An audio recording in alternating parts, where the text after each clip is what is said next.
வாங்க கைஸ், இந்த வீடியோவில் கவர்மெண்ட்லேருந்து கொடுத்த எல்லா லேப்டாப்புக்கும் CapCut எப்படி இன்ஸ்டால் பண்ணலான்னு பார்க்கலாம். ஸோ ஃபஸ்ட்டு நம்ம க்ரோமில் போயிட்டு VPN கேட்டுன்னு இருக்கும், அதை சர்ச் பண்ணிவிட்டு ஃபஸ்ட்டு வர லிங்க்கை வந்து கிளிக் பண்ணிவிட்டு உள்ளே போங்க கைஸ்.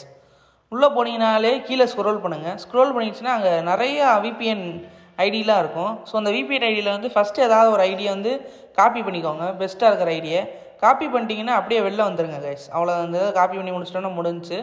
இப்போ அடுத்து வந்து நேராக செட்டிங்ஸுக்கு போய்க்கோங்க கைஸ். லேப்டாப்பில் இருக்க செட்டிங்ஸில் அங்கே போய்ட்டு VPN நம்ம சர்ச் பண்ணணும். VPN சர்ச் பண்ணிச்சுன்னா ஃபஸ்ட்டு வந்து ஆட் VPN இருக்கும், அதை கிளிக் பண்ணிவிட்டு VPN நேம் கொடுத்துருங்க. ஏதாவது ஒரு நேம் கொடுக்கலாம். அப்புறம் நம்ம இந்த செகண்ட் ஒன்றில் வந்து நம்ம காப்பி பண்ணதை இங்கே பேஸ்ட் பண்ணிக்கோங்க. VPN டைப்பில் வந்து செகண்டாக இருக்கிறத கிளிக் பண்ணிவிட்டு உங்களுக்கு தேவைன்னா யூசர் நேம் பாஸ்வேர்ட் கொடுத்துக்கலாம், இல்லைனா ஒன்றும் தேவையில்லை கைஸ். ஸோ நம்ம சேனலை நிறைய பேர் சப்ஸ்கிரைப் பண்ணால் பார்க்குறீங்க. ஸோ ப்ளீஸ் சப்ஸ்கிரைப் பண்ணிவிட்டு பாருங்கள் கைஸ். உங்களோட சப்போர்ட் எனக்கு ரொம்ப ரொம்ப தேவை கைஸ். ஸோ நம்ம அவ்வளோதான் கைஸ், VPN கனெக்ட் பண்ணியாச்சு. அப்படியே செட்டிங்ஸ் இருந்து வெளில வந்துடுச்சுன்னா VPN ஆனில் இருக்கும். ஸோ இப்போ நம்ம திரும்பி வந்து எப்படி CapCut இன்ஸ்டால் பண்ணுறன்னு பார்க்கலாம். ஸோ க்ரோமில் போய்ட்டு CapCutன்னு டைப் பண்ணிங்க, அஃபிஷியல் வெப்சைட்டே வரும்.